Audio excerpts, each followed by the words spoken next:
Hello friends, in the previous video we have studied the Earth's gravitational acceleration and the variation in the value of g with respect to the different places, that is at the surface, on the height, at the depth. Okay, so we have studied this.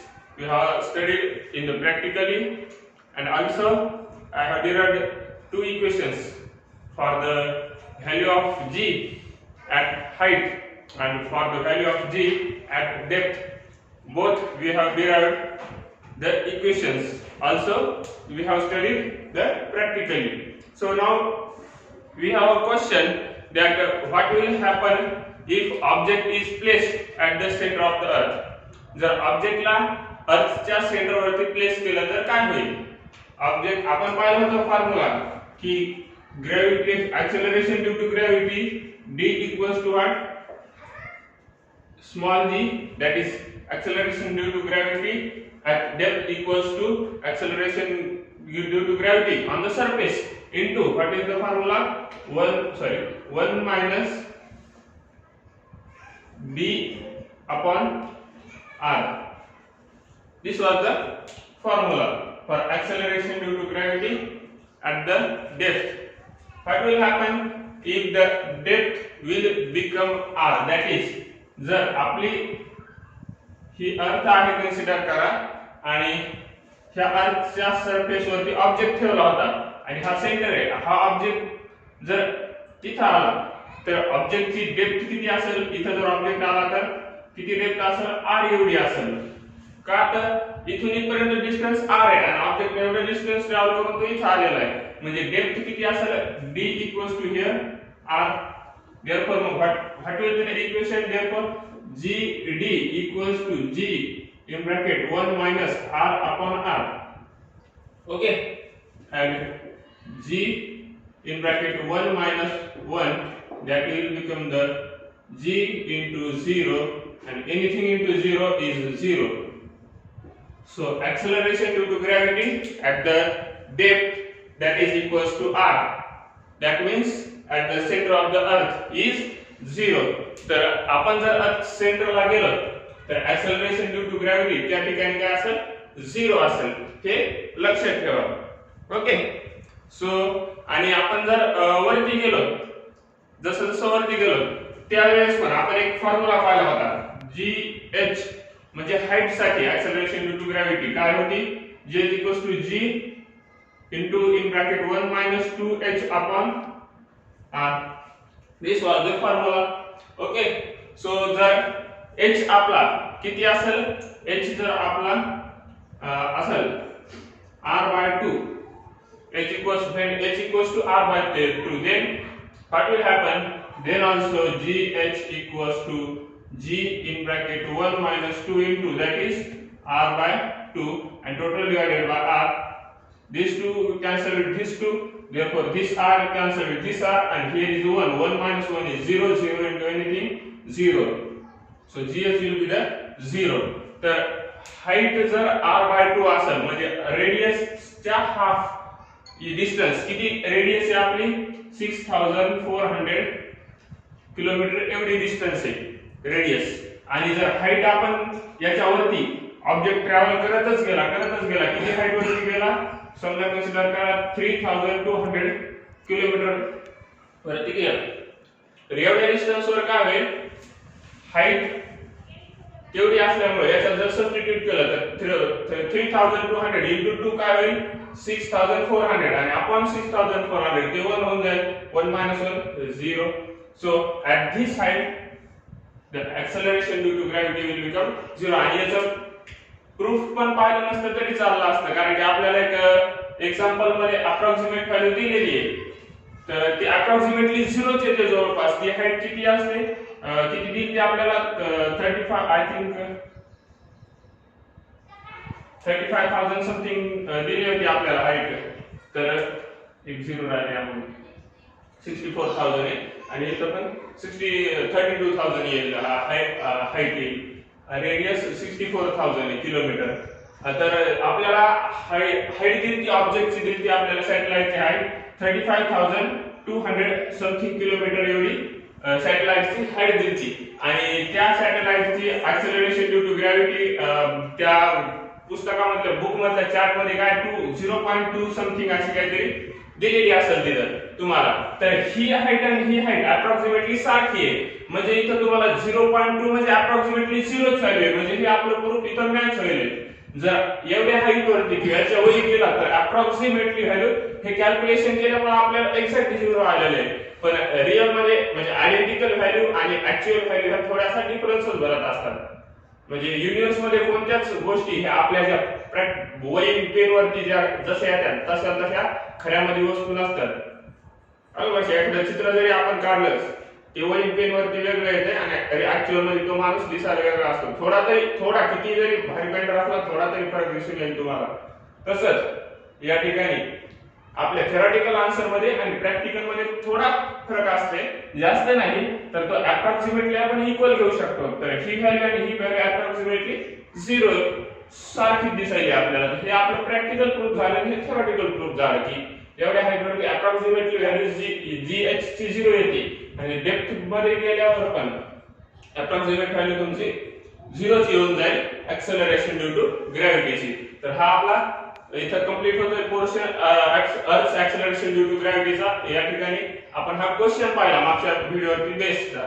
आता आपल्याला next point घ्यायचा आहे, त्याचं नाव आहे mass and weight. So let's go toward the mass and weight. So before that, let's talk about the mass.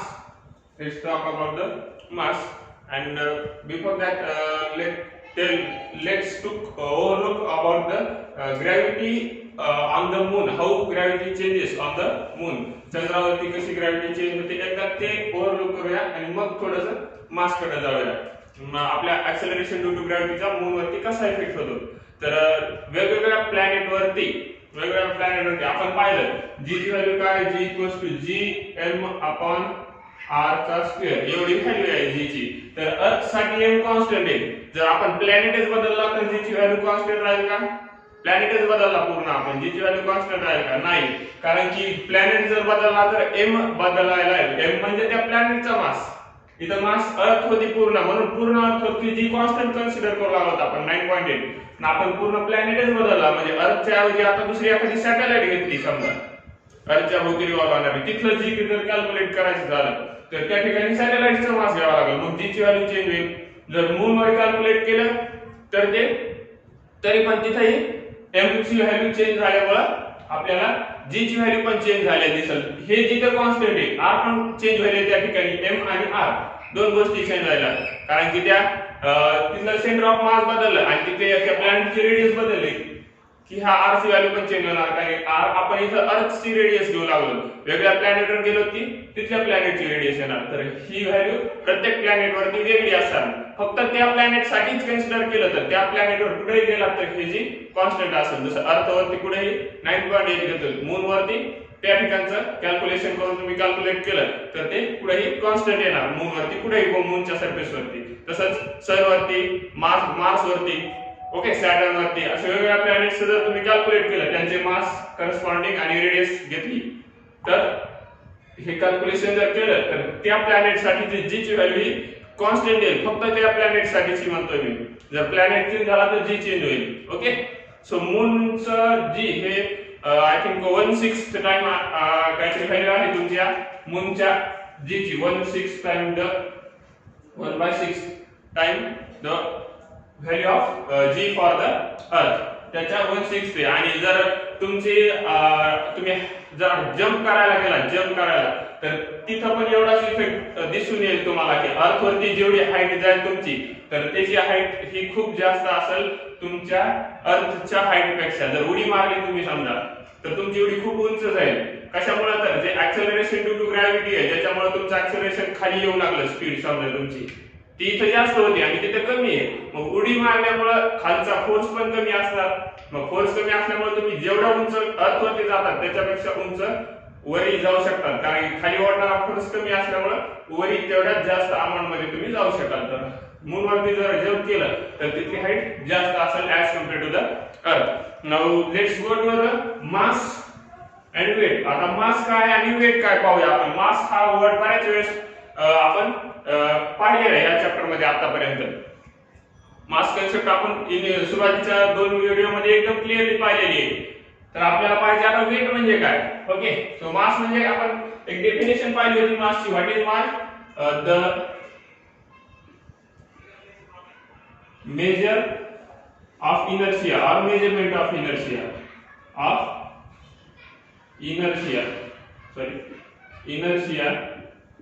of a body is known as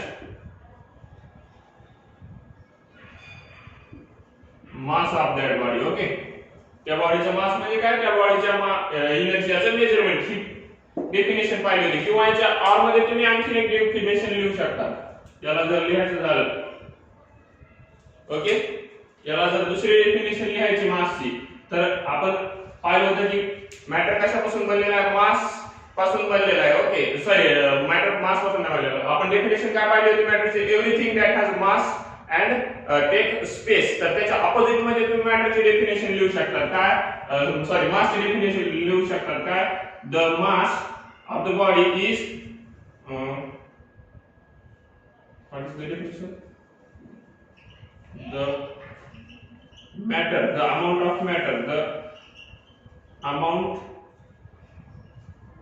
of matter present in the object is known as mass of the object. Mass of the object. त्या object मध्ये जेवढे काही amount मध्ये matter present आहे, तर त्या मॅटरला, त्या total मॅटरला पण तुम्ही मास म्हणू शकता. त्या ऑब्जेक्टचं इनव्हर्स डेफिनेशन केली फक्त आपण, त्याच्यात एकमेकाशी निगडीत असलेले. मास म्हणजे काय, जेवढं मॅटर प्रेझेंट आहे तेवढं, आणि मॅटर म्हणजे काय, ज्या ऑब्जेक्टला मास आहे त्या प्रत्येक ऑब्जेक्टला मॅटर म्हणू शकतो. ते दोन्ही एकमेकांवर डिपेंड असल्यासारखे आहे डेफिनेशन. आणि जर प्रायमरी ऍडव्हान्स लेव्हलची डेफिनेशन जर पाहिजे आली, तर न्यूटनचा लॉ मिळाल्याच्या नंतरची डेफिनेशन आपल्याला, तर ती ही डेफिनेशन आहे. तुम्ही ही डेफिनेशन लिहिली तरी चालेल. The measurement of the inertia of the body is known as the मास. तर ही न्यूटनचे तिन्ही लॉ मिळायच्या अगोदर जनरली ही यूज केल्या जायची. सिंपल लँग्वेज मध्ये डेफिनेशन आहे, त्यामुळे जनरली जास्त करून हीच डेफिनेशन आतापर्यंत यूज होत होती. समजा 7वी 8वी 9वी पर्यंत, पण 9वी 10वी पर्यंत पण हीच डेफिनेशन यूज होत होती. पण तुम्ही याच्यानंतरच्या वर्गात मॅक्सिमम मासची डेफिनेशन हीच पाहाल, त्याच्यामुळे ही डेफिनेशन पण लक्षात ठेवा. काय, measurement of the inertia of the body is known as the मास. तर मास हे आपण पाहिलं होतं युनिव्हर्स मध्ये कुठेही गेलं तर त्या ऑब्जेक्ट साठी कॉन्स्टंट असते, आणि त्यामुळे त्या ऑब्जेक्टचा इनर्शिया ही पुढे गेलं तरी कॉन्स्टंट असते. सकाळच्या व्हिडिओ मध्ये तुम्हाला हे डाऊट क्लिअर केलाय का, मुलांना प्रश्न विचारला होता कमेंट सेक्शन मध्ये, तर त्याचं आन्सर मी सकाळच्या व्हिडिओ मध्ये दिलेलं आहे. Okay, so measurement of the inertia of body is known as the mass. Now what is weight then? What is weight? आता मास, आपण मासचं याचा युनिट आपण पाहिलं होतं किलोग्रॅम. मास याचा युनिट किलोग्रॅम आहे, आणि मास ही स्केलर क्वांटिटी आहे. स्केलर आणि वेक्टर तुम्ही शिकलेला आहात याच्या पूर्वीच्या वर्गांमध्ये. 10वीला तुम्हाला चॅप्टर नसलं तरी स्केलर आणि वेक्टर माहिती आहे तुम्हाला. स्केलर म्हणजे काय, की ज्या क्वांटिटीला डायरेक्शन नाही, फक्त ती क्वांटिटी डायरेक्शन लेस आहे, त्या क्वांटिटीला स्केलर म्हणतात. आणि याच्या सारखीच दुसरी क्वांटिटी आपण पाहिली होती, थोडीशी अपोजिट डेफिनेशन आहे त्याला.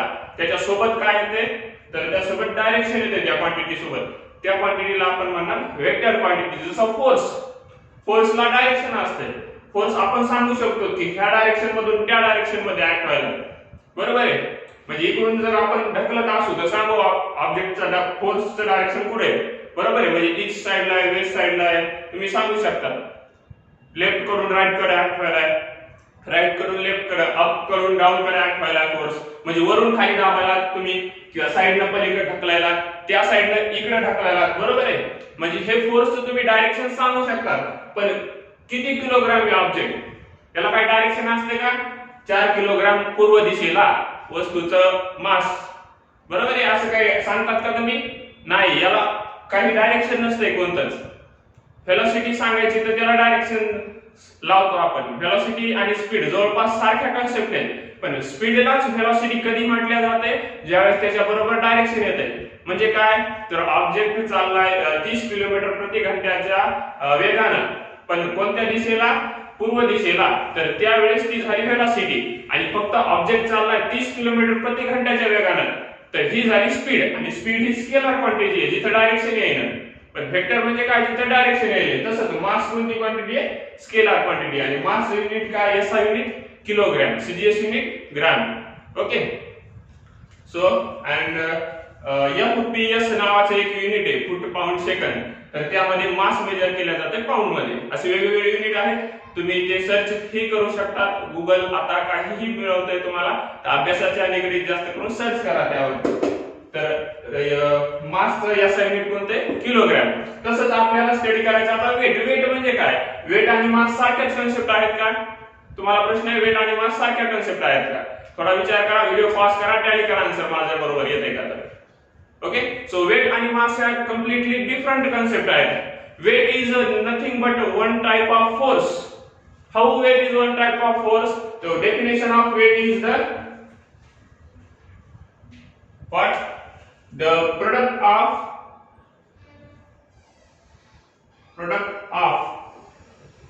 mass of body and acceleration due to gravity is called as weight of a body.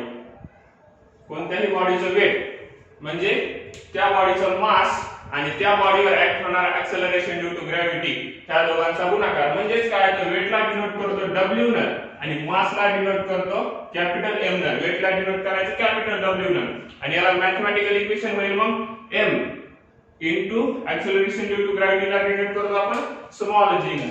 Okay. So the earth वरती काय होईल मग, याची व्हॅल्यू M म्हणजे त्या ऑब्जेक्टचं मास जे काय असेल इनटू 9.8. दुसऱ्या प्लॅनेटवर गेला 9.8, व्हॅल्यू चेंज म्हणजे काय असेल ती, बरोबर आहे. तिसऱ्या प्लॅनेटवर गेला वेगळी आहे. मग जसं मास कुठेही कॉन्स्टंट होतं, वेट कॉन्स्टंट येईल का, तसं नाही. वेटची जागा बदलायची, कारण की वेट हे मास वरती डिपेंड आहे, पण त्याचबरोबर जी वरती पण डिपेंड आहे. जर ऑब्जेक्ट बदलला तर त्याच्या मास मुळे तर वेट बदलायच, पण त्याच ऑब्जेक्ट साठी आपण कन्सिडर करायला, जसं त्याच ऑब्जेक्ट साठी मास कॉन्स्टंट होतं सेम ऑब्जेक्ट साठी, तसं सेम ऑब्जेक्ट साठी वेट कॉन्स्टंट राहील का, आता नाही राहणार. कारण की वेट कोणाबरोबर आणखीन बदलले, वेटला बदलवणारे दोन फॅक्टर हे दिले.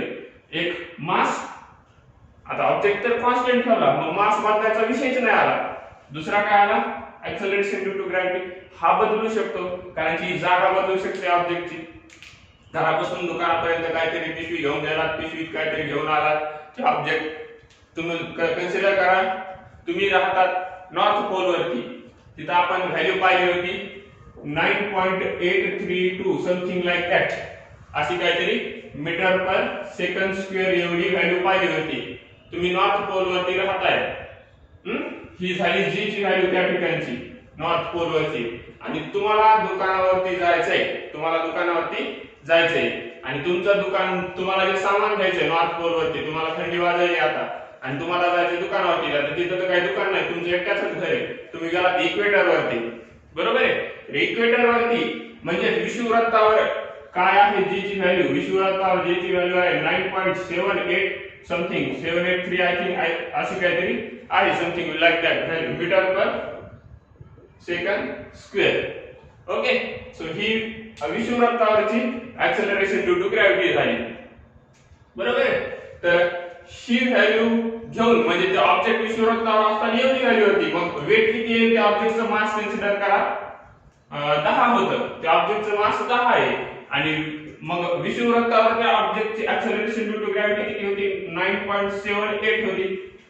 मग वेट किती आहे इथं 97.8 आणि वेट च एसआय युनिट हे न्यूटन असते. वेटचं एसआय युनिट न्यूटन असते, कारण की आपण डेफिनेशन पाहिली सुरुवातीला, weight is one kind of force. फोर्सचा SI युनिट काय न्यूटन आहे, तर वेटचा SI युनिट काय असेल न्यूटन असेल. आणि आणखी एक प्रूफ सांगतो तुम्हाला, mg म्हणजे वेट आहे आणि mg म्हणजे आणखीन काय फोर्स आहे. तर त्यामुळे वेट आणि फोर्स दोन्ही ह्या इक्वल क्वांटिटी आहेत. वेट म्हणजेच फोर्स, फोर्स म्हणजेच वेट. पण हा फोर्स कोणामुळे ऍक्सेलरेशन ड्यू टू ग्रॅव्हिटी मुळे, आणि तो कुठे असतो मग डाऊनवर्ड डायरेक्शन मध्ये असतो. म्हणून त्याला आपण एक प्रॉपर नॉमेनक्लेचर केलेले, ज्याला नामकरण म्हणू आपण. घरी लहान मुलगा झाल्यापासून नाव ठेवतात त्याचं, तसं हा नवीन मुलगा झालेला आहे इथं आणि आपल्याला नवीन प्रोडक्ट मिळाला, त्यामुळे याला नवीन नाव दिलेलं आहे वेट. आणि ते वेट म्हणजे एक प्रकारचा फोर्स आहे. आणि फोर्स या युनिट काय असते न्यूटन, तर वेटचा युनिट पण काय आहे न्यूटन. तर या ठिकाणी किती फोर्स आला आपला, सॉरी वेट आला आपला न्यूटन. किती किती न्यूटन 97.8 न्यूटन. ओके, हे कुठे आलं इक्वेटर वरती. आता आपण गेलो पोल वरती, ते आपलं स्वेटर वगैरे काय आणि ते सामान घेऊन, बरोबर. तर आता ते घेऊन गेलो तर ते मास तर बदलणार आहे का पोल वरती गेलो तरी नाही, पण जी तर बदल. आता 9.7 राहणार आहे का नाही, ते किती राहणार आहे आता 9.832. म्हणजेच हे किती होईल 98.32 न्यूटन. इथं होतं वेट 97 आणि इथं 98. आता याच्या जागी जर तुम्ही साखरेची थैली घेऊन गेला असता, कन्सिडर करा 10 किलोची, तर दुकानदाराने 1 किलोचे पैसे आगाऊ घेतले असते तुमच्याकडून, बरोबर आहे की नाही. त्याला कोण माहित होतं आपलं सायन्स वेगवेगळ्या जागा भरते म्हणून, वेगवेगळ्या ठिकाणी वेगवेगळं. तुम्हाला माहिती आहे इक्वेटरहून घेतलंय, पोलवर आला त्याच्या वेगळं ते भरायला. दुकानदाराला काढलं असतं याला 1 किलो जास्त आलं कडे, पैसे द्यावे लागतील त्याच्याकडून. तर तसं नाही, वेट हे वेगळ्या ठिकाणी वेगळं भरते आणि मास हे पुढे जरी गेला तरी कॉन्स्टंट असते. तर मासला जनरली आपण कॅपिटल एम न डिनोट करतो, तर कंडिशन नुसार स्मॉल एम न पण डिनोट करू शकतो. तसंच वेटला जनरली आपण कॅपिटल डब्ल्यू न डिनोट करतो, कंडिशन नुसार आपण स्मॉल डब्ल्यू न डिनोट करू शकतो. वेटचे सॉरी मासचे युनिट आहे किलोग्रॅम, वेटचे युनिट आहे न्यूटन. मास ही स्केलर क्वांटिटी आहे, वेट ही वेक्टर क्वांटिटी आहे. आपण पाहिलं कधी पाहिलं आपण, तुम्ही तसं सांगितलं नाही कुठून वेक्टर क्वांटिटी आहे. तर मी सांगितलं की वेट एक प्रकारचा फोर्स आहे आणि फोर्सला नेहमी डायरेक्शन असते. आपण सांगू शकतो फोर्सला की एक वस्तू इकडून इकडे ढकललेली, ती वस्तू तिकडून तिकडे ढकललेली. तर वेटला कोणतं डायरेक्शन येतं, वेट कुठं असतं m × g, आणि g चं डायरेक्शन नेहमी अर्थच्या सेंटरकडे असते. मग वेटचं डायरेक्शन पण कुठं असेल अर्थच्या सेंटरकडे. पण आपण दुकानात मोजतो ते वेट आहे का मास आहे, आपण दुकानात मोजतो ते किलोग्राम मध्ये मोजतो, तर ते मास असते. आणि ते आपल्या आपण ज्याला वेट म्हणतो तर ते आपल्या रेग्युलर लँग्वेज मध्ये, पण ऍक्च्युअल मध्ये ते मास असते. आणि त्याचं जर वेट कॅल्क्युलेट करायचं झालं तर तुम्हाला 9.8 न मल्टिप्लाय करावं लागेल त्या मासला. आणि तर तुम्हाला माझं खोटं वाटत असेल तर 10वीच्या नंतर आता तुमचे 11वी येणारच आहे, केमिस्ट्रीचे प्रॅक्टिकल करायचे तुम्हाला. जर तुम्हाला केमिस्ट्रीचे प्रॅक्टिकल करताना सोडियमचा मास घ्यावा लागते, पुन्हा वेगवेगळ्या सॉरी केमिकल्सचं मास घ्यावं लागते, तर तुम्हाला त्या इलेक्ट्रिक काट्यावरतीच मास घ्यायचे. तर आपण ते वेट घेतो, मग ते प्रॅक्टिकल चुकायला पाहिजे तरी बरोबर कसं काय ते. तर त्या ठिकाणी आपण मासच मेजर करत असतो, ते काटा म्हणजे मासच मेजर करतोय ते काटा. पण आपण सांगताना काय सांगतो वेट सांगतो. तर न्यूमरिकली किंवा थेरॉटिकली आपण सॉल्व करत असताना त्याला मासच म्हणतो आणि ते मासच असते. त्याला जर 9.8 न मल्टिप्लाय केलं तर ते काय होते वेट होते. तर आपल्या रेग्युलर लँग्वेज मध्ये आता दुकान जाऊन म्हण नका दुकानदाराला काका ते मास असते तुम्ही वेट कसं काय म्हणायला. अरे बाबा ते तुला हानी धरून तिकडे गेलं, हा त्याला काय माहित नाही याच्यात, त्याला हे काहीच माहित नाही वेट आणि मास काय ते. म्हणजे ते वजनच आहे, मला काय माहित नाही, मला शिकू नको ते. नाहीतर मला शिकलो असतो तर इंजिनियर झाला असतो, आता दुकानात बसलो नसतो मी. वेट आणि मास मधला फरक माहित असता मला असं सांगेन तुम्हाला ते. त्याच्यामुळे तुमच्या पैसे राहू द्या, फक्त माहिती असू द्या वेट म्हणजे काय तर product of mass into gravity. आणि मास म्हणजे काय measurement of the inertia, you can call the amount of matter present in the object, it is called the mass. So this is basic difference between weight and mass. Mass is a scalar and the weight is the vector quantity.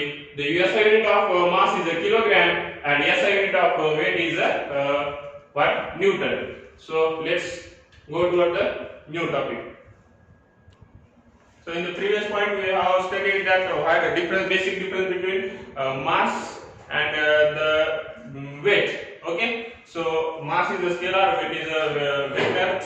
SI unit of mass is a kilogram, SI unit of weight is a newton, and we have studied the two definitions for the mass, and definition for the weight is the product of mass into acceleration due to gravity. You can also define weight as the force by which earth or by which the planet attracts the object. Okay, वेटची definition काय सांगू शकता की तो force ज्या फोर्सने planet ऑब्जेक्टला attract करायला, कारण आपण पाहिले याचं कारण काय आहे, त्या डेफिनेशनचं कारण पाहिले. F म्हणजेच m * g असते, म्हणजे ह्या ग्रॅव्हिटीमुळे किंवा ह्या फोर्समुळे तयार होणारी ग्रॅव्हिटी, आणि m * g म्हणजेच काय असते, वेट असते. पण हे F म्हणजे कोणामुळे तयार व्हायला, त्या प्लॅनेटमुळे तयार व्हायला. कोणामुळे तयार व्हायला, प्लॅनेटमुळे. कोणावरती तयार व्हायला, ऑब्जेक्ट वरती तयार व्हायला, बरोबर आहे. हा फोर्स mg फोर्स कोणामुळे तयार व्हायला, प्लॅनेटमुळे. जो कोणता प्लॅनेट असेल, ज्या प्लॅनेटवर जातात किंवा ज्या स्टार वरती जातात, बरोबर आहे. आणि तो फोर्स कोणावरती ऍक्ट व्हायला, ऑब्जेक्ट वरती ऍक्ट व्हायला. तर वेटची पुन्हा एक डेफिनेशन किंवा बेसिक डेफिनेशन तुम्ही काय सांगू शकता, the force with which the planet attract the object is known as the weight. हे बघा, ही डायग्राम झाली त्या डेफिनेशनची, लक्ष देण्यासाठी. Force with which the planet attracts the object. इथं आपण अर्थ वरती जर म्हणत असू, force with which earth attracts the object is known as the weight. तर ती डेफिनेशन पण तुम्ही लिहून घेऊ शकता. The force with which the planet attract the object is known as weight. Okay, so this is the another definition for the for the weight. So write down in this definition or take a screenshot, so we can move to our problem, or we can move to the next question. Write down this definition.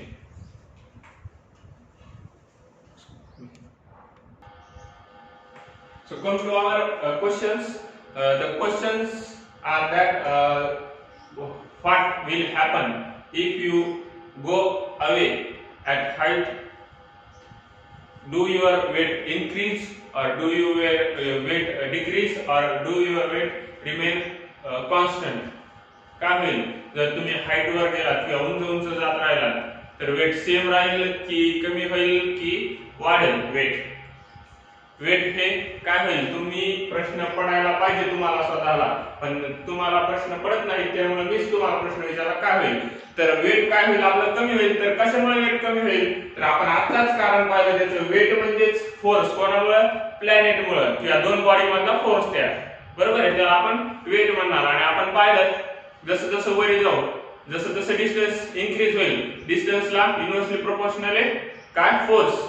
आपण पाहिलेलं आहे डिस्टन्सला inversely proportional आहे force, सुरुवातीलाच पाहिलेलं आहे. हे जरी F = mg असलं, F = mg जरी असलं तरी F चा दुसरा फॉर्म्युला काय आहे, g म्हणजेच आपल्याला g ची व्हॅल्यू सबस्टिट्यूट करून पण तो फॉर्म्युला आणता येतोय. m g ची व्हॅल्यू काय आहे, g m/r².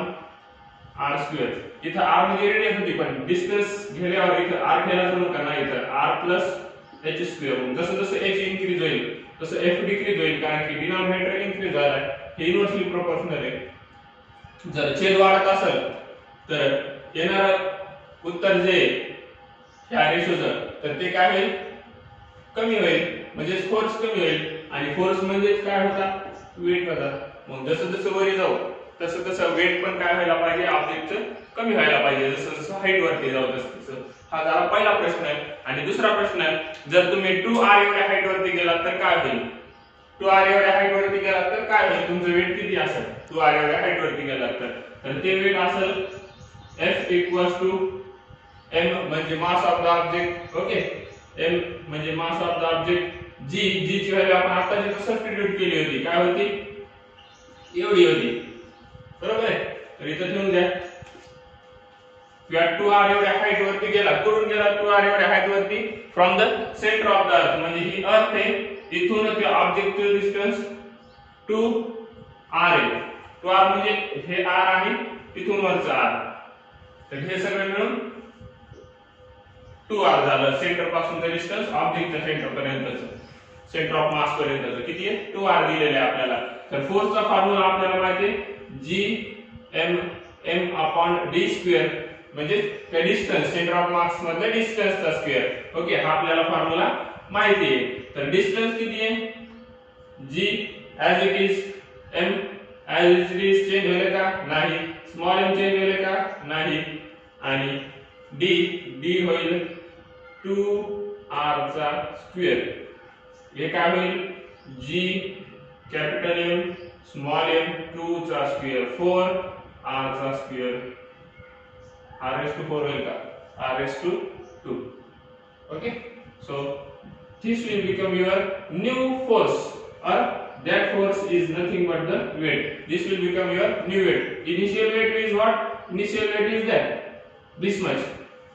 सुरुवातीचं वेट एवढं होतं. वेट म्हणजे हे वेट आहे, डायरेक्टली वेट लिहूया आपण आता फोर्सच्या ऐवजी. आता आपल्याला माहित झालेलं आहे हा फोर्सचा वेटचा फॉर्म्युला एकच आहे म्हणून. तर इथं वेट एवढं होतं आणि नंतरचं वेट एवढं आलं, तर याच्यामध्ये जर हे W1 म्हणा, हे W2 म्हणा, हाईट वरती गेल्याच्या नंतर, तर W2 ची व्हॅल्यू किती होईल मग, हे एवढं बघा आणि हे बघा, सेम टू सेम दिसायला का नाही, जुळवा भाई. मग हे W1 आणि हे काय, हे काय, हे इंटू 1/4 आहे. आपण मध्ये 4 आहे म्हणजे इंटू 1/4. मग हे W1 असेल तर याला काय करावं लागेल, इंटू 1/4. इंटू 1/4 केलं तर काय होईल, आपण मध्ये 4 जाते, म्हणजेच वेट काय होईल, रिड्यूस होईल. इथं पण आपल्याला प्रूव्ह झालं, जसं जसं हाईट वर जाऊ तसं तसं वेट कमी होईल. फक्त हे आपण एक स्पेसिफिक एक्झाम्पल घेऊन पाहिलेलं आहे की जर हाईट तुमची 2r एवढी असेल तर काय होईल. जर हाईट जर 2r एवढी असेल, हाईट म्हणण्यापेक्षा ऑब्जेक्टचं डिस्टन्स अर्थच्या सेंटर पासूनचं म्हणा तुम्ही, ऑब्जेक्टच्या सेंटर आणि अर्थच्या सेंटर दोघांचा मधलं डिस्टन्स आहे 2r. जर झालं तर काय होईल, r पासून 2r एवढं केलं आपण, डिस्टन्स इन्क्रीज केलं तर काय होईल, तर होईल की वेट हे रिड्यूस होईल 4 टाइम्स न. 1/4 म्हणजे काय, वेट रिड्यूस होईल 4 टाइम्स न. आणि W1 into 4 जर आला असतं तर काय झालं असतं, इंटू म्हणजे इन्क्रीज होईल आणि डिवाइड करायला म्हणजे आपण त्याला डिक्रीज करायला. 10 ला जर 2 ने भाग केलं तर काय होईल, वाढेल काय नंबर, नाही, हे काय होईल 5 होईल. म्हणजे संख्या कमी होईल का वाढेल, कमी होईल. तर इथं W1 ला 4 ने डिवाइड करायला होतं तर W1 काय होईल, डिक्रीज होईल आणि W2 मिळाले आपल्याला. म्हणजे W2 म्हणजेच काय, डिक्रीज झाले ना वेट. कशामुळे डिक्रीज झाले, आपण हाईट वरती गेल्यामुळे डिक्रीज झाले ते. तर किती ने डिक्रीज झाले, 4 टाइम्स ने डिक्रीज झाले. सांगताना सांगायचं W2 is nothing but W1 decrease by 4 times.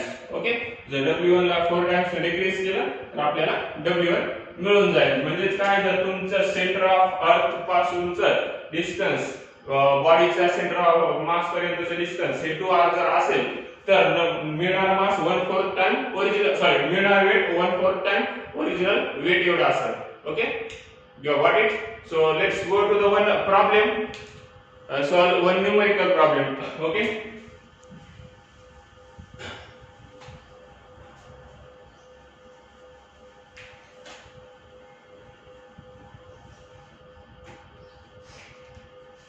so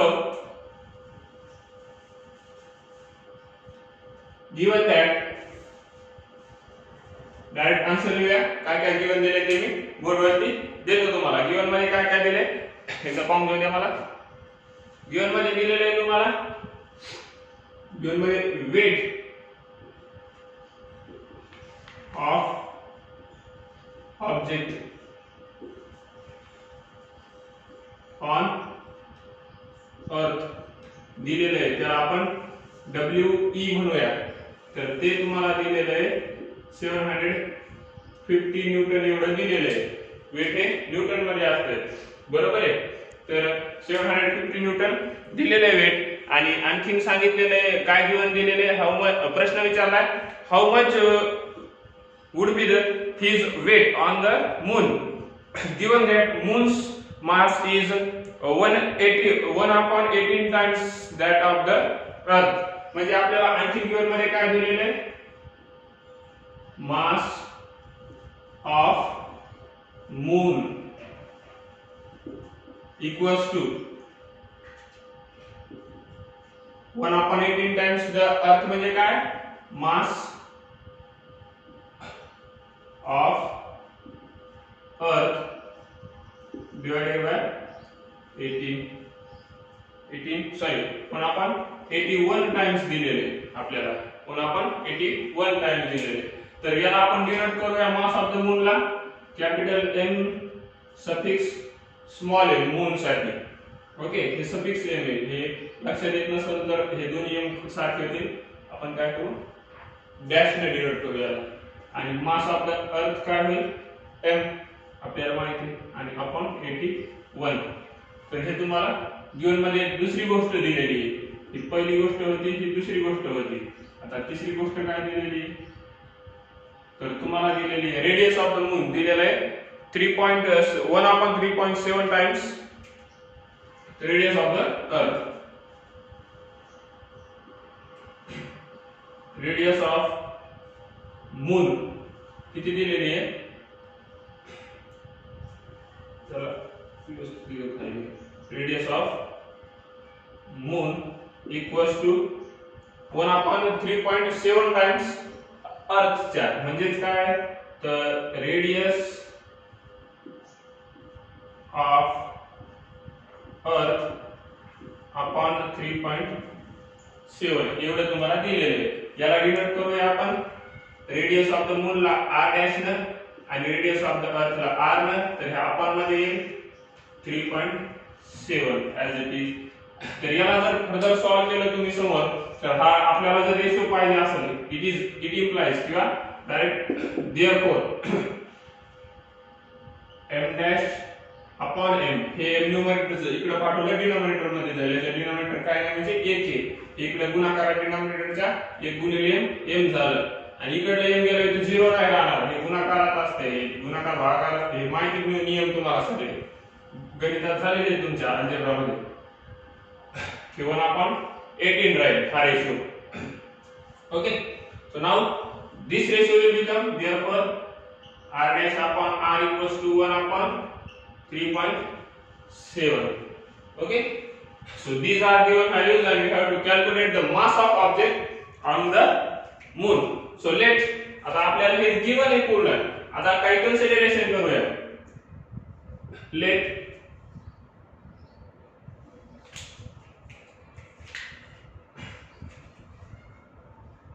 mass of the object on earth equals to m. आणि दुसरे कन्सिडरेशन करूया.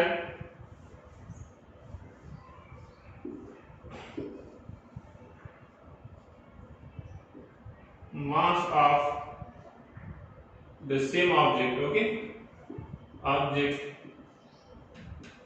on moon याला करूया आपण स्मॉल m डॅश. ऑब्जेक्टचं मास आहे म्हणून स्मॉल m ने डिनोट करूया. ओके, इथं सफिक्स का नाही दिला आता लक्षात आलं. तर ह्या m मध्ये आणि ह्या m मध्ये कन्फ्यूज होणार सफिक्सच्या m मध्ये, त्यामुळे ते सफिक्स इथं दिलं नाही. म्हणून आपण मूनचं ज्या गोष्टी आहेत त्याला डॅश दिल्यात आणि अर्थच्या ज्या गोष्टी आहेत त्या विदाउट डॅश लिहून टाकल्या डायरेक्टली.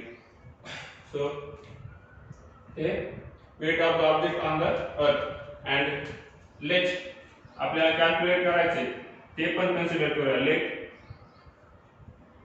वेट इथं पण अर्थला नाही सफिक्स लिहिलं तरी चालेल. मग वेट लेट तर लिहिले ना आपण वरती. Weight of object on moon equals to w dash, capital W dash. So let's solve it. So we know the formula. Okay, so write down that formula. We know that what we know the formula for the weight. So firstly write down the weight of the what we have to calculate.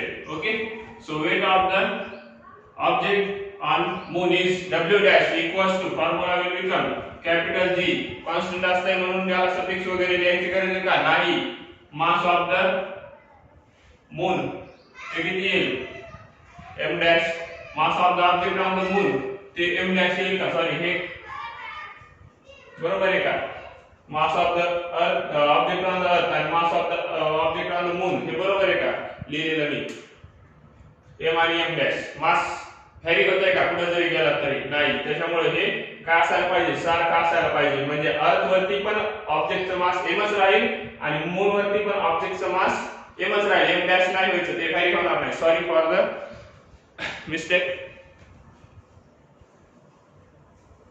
so we have some more space so erase it and write it again okay so no consider to the here mass of the object on earth only consider mass of the object and mass of the object is always constant that is small m consider करा mass object चा small m आहे आता आपल्याला जास्त space मिळाला board वरती जागा मिळाली ऑब्जेक्ट सॉरी क्वेश्चन सॉल्व करायला तर तो आपण therefore let consider काय consider करायचं आपल्याला weight of the object weight of the object on moon equals to w dash okay so we know that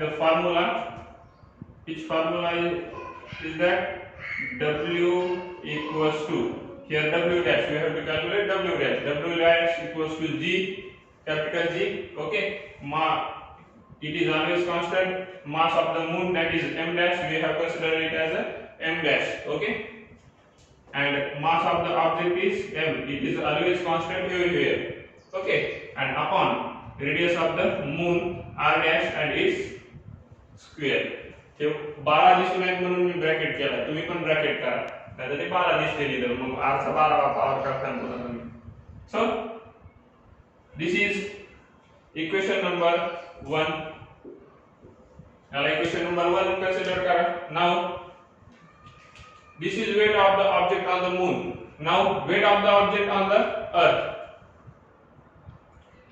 W equals to and W equals to what G capital M mass of the earth small m mass of the object and R is the radius of the earth and its square so this is equation number second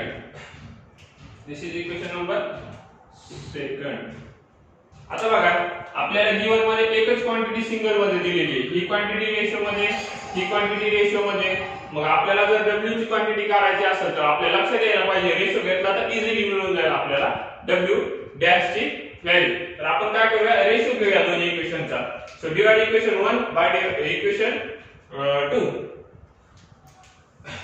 equation 1 ला divide करा equation 2 ने तर आपल्याला मिळून जाईल अगोदर लिहूया ते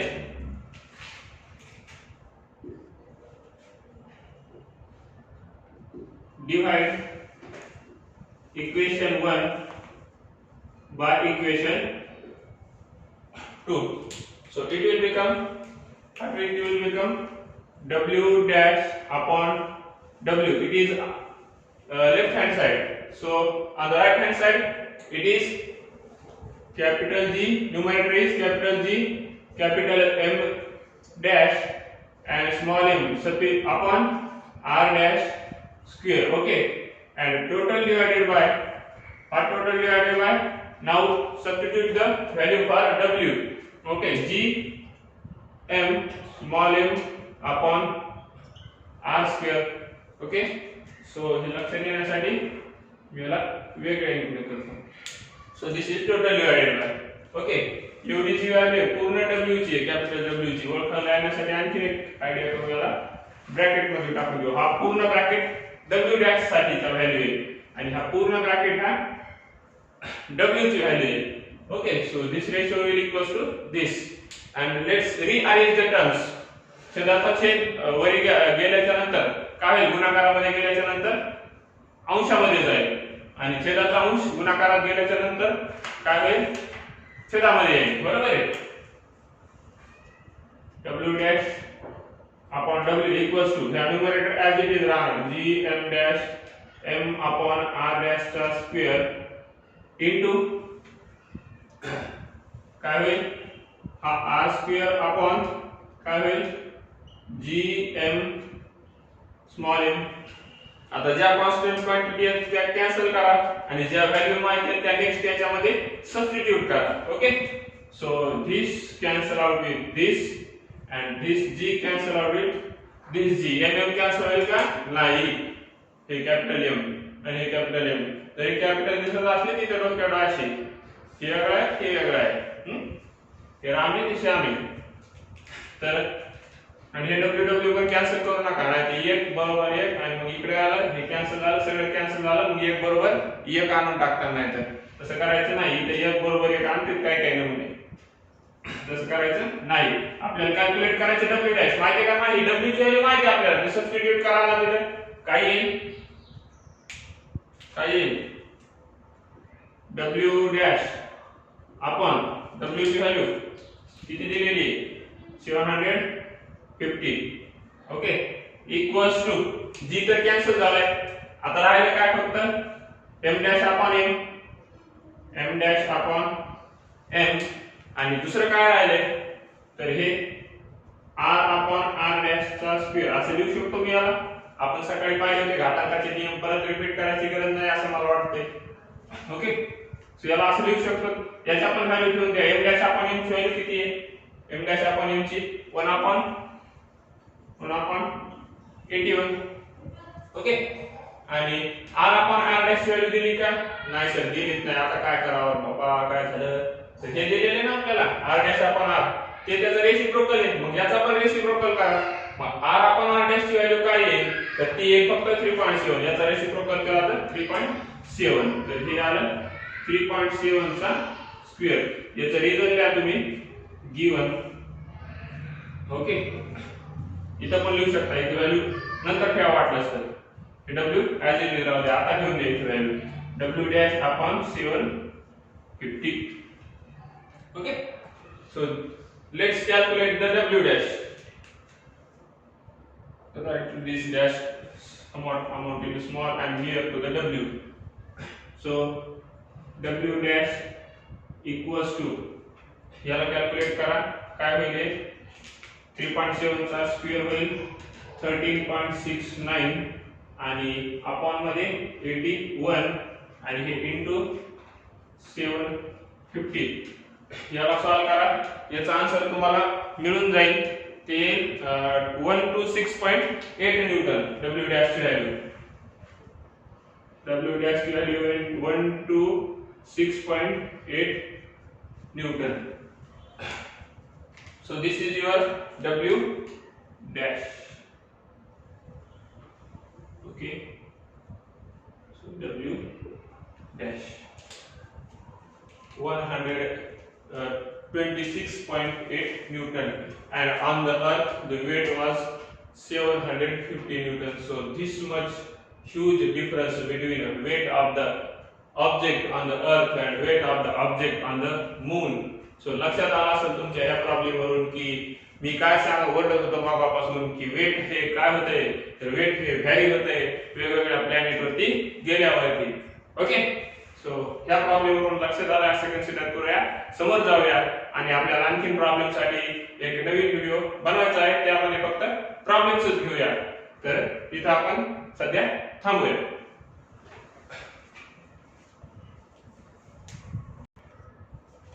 One more thing is remaining here. Observe the weights, both weights, weight on the earth and weight on the moon, and calculate its ratio. You will get the 1/6.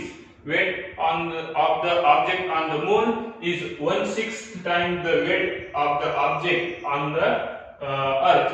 The earth जे weight आहे, sorry earth weight नाही, object weight earth वरती ते आहे 6 न larger कोणापेक्षा ऑब्जेक्टचं weight moon पेक्षा. याला जर 6 ने गुणलं तर हे येईल. मग याच्या उलट जर ऑब्जेक्टचं वेट मून वरती काढायचं असेल तर याला 6 ने भागावं लागेल. म्हणजे 1/6 टाइम येईल ऑब्जेक्टच्या वेटच्या अर्थ वरती असलेल्या. कोणाचं ऑब्जेक्ट जर मून वरती असेल तर तिथलं वेट हे अर्थ वरती असलेल्या वेटच्या 1/6 येईल. तर कॅल्क्युलेट करायचं असेल तर आपण डायरेक्टली या फॉर्म्युल्याने पण कॅल्क्युलेट करू शकतो. वेट जर कॅल्क्युलेट करायचं असेल तर अर्थचं माहिती असल्या आपल्याला mg आहे, तर मग मूनचं काय येईल, मून वरती वेट काय येईल, w 1/6 येईल त्याच्या mg च्या. कारण की आपण पाहिलं होतं ऍक्सेलरेशन ड्यू टू ग्रॅव्हिटी पण 1/6 असते. वेट पण नॉर्मल गोष्ट आहे, साधी गोष्ट आहे, 1/6 होणार. फक्त g चेंज होईल, m चेंज होईल का नाही. तर हा प्रॉब्लेम तुम्ही या पद्धतीने पण सोडू शकता आणि त्या पद्धतीने पण सोडू शकता. ह्या पद्धतीने काय घेतलं तर आपल्या लक्षात यावं. ओके. आणि ह्या ऑब्झर्वेशन वरून पुन्हा तुम्ही सांगू शकता ही गोष्ट. ओके. सो हे फक्त नोट मध्ये लिहा. ओके. सो वेट हे सेंटेन्स लिहून घ्या. पुढे लिहू इथं weight on moon is 1/6 times weight on earth. Okay, so let's stop here. Have a great day.